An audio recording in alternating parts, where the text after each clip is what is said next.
जब राजा भोज ने सिंहासन की ओर छठवीं बार हाथ बढ़ाया, तभी आकाश से एक मृदुल परंतु तेजस्वी आवाज आई। रुको राजन। वहां खड़ी थी छठी पुतली, सुरस्मिता। उसके चेहरे पर सौंदर्य की आभा थी, लेकिन वाणी में गंभीरता। वो बोली, क्या तुम प्रेम की गहराई को समझते हो राजा भोज? क्या तुमने कभी अपने राज्य के लिए अपने निजी सुख, अपने प्रेम और यहां तक कि अपने हृदय की भी बलि दी है? यदि नहीं तो सुनो, मैं तुम्हें सुनाती हूं विक्रमादित्य के एक ऐसे निर्णय की कहानी जो उन्हें अमर बना गया। विक्रमादित्य जब युवा थे तो एक बार वे काशी की यात्रा पर गए। वहां उन्होंने एक साधारण पर अत्यंत तेजस्वी कन्या को देखा, वैशाली। वह मंदिर में सेवा करती थी, निर्धन थी, पर उसकी आंखों में गहरी करुणा और बुद्धिमत्ता थी। विक्रम का हृदय उससे जुड़ गया। उन्होंने गुप्त रूप से उसका साथ देना शुरू किया, कभी अन्न, कभी वस्त्र, कभी शिक्षा। लेकिन वैशाली जानती थी कि यह कोई साधारण व्यक्ति नहीं। अंततः एक दिन विक्रम ने उससे विवाह का प्रस्ताव रखा।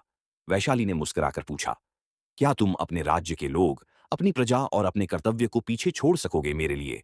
विक्रम चुप हो गए। उसी समय उज्जैनी में विद्रोह हो गया। एक मंत्री ने राज्य पर कब्जा कर लिया और अफवाह फैला दी कि राजा नहीं लौटेंगे। विक्रम को संदेश मिला, यदि 2 दिनों में वापस ना आए तो राज्य हाथ से चला जाएगा।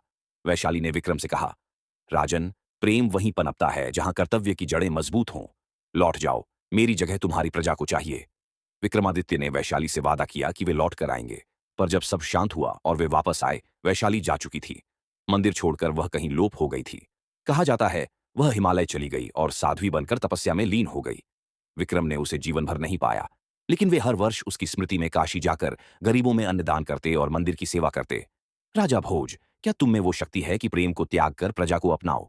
क्या तुम निजी सुख छोड़कर जनहित में जी सकते हो? यदि नहीं, तो विक्रम के इस सिंहासन को सिर्फ देखकर ही संतोष करो, उसे पाने की चेष्टा मत करो। सुरस्मिता की आंखों में एक चमक उभरी, मानो वो स्वयं वैशाली हो, और फिर वह भी ओझल हो गई।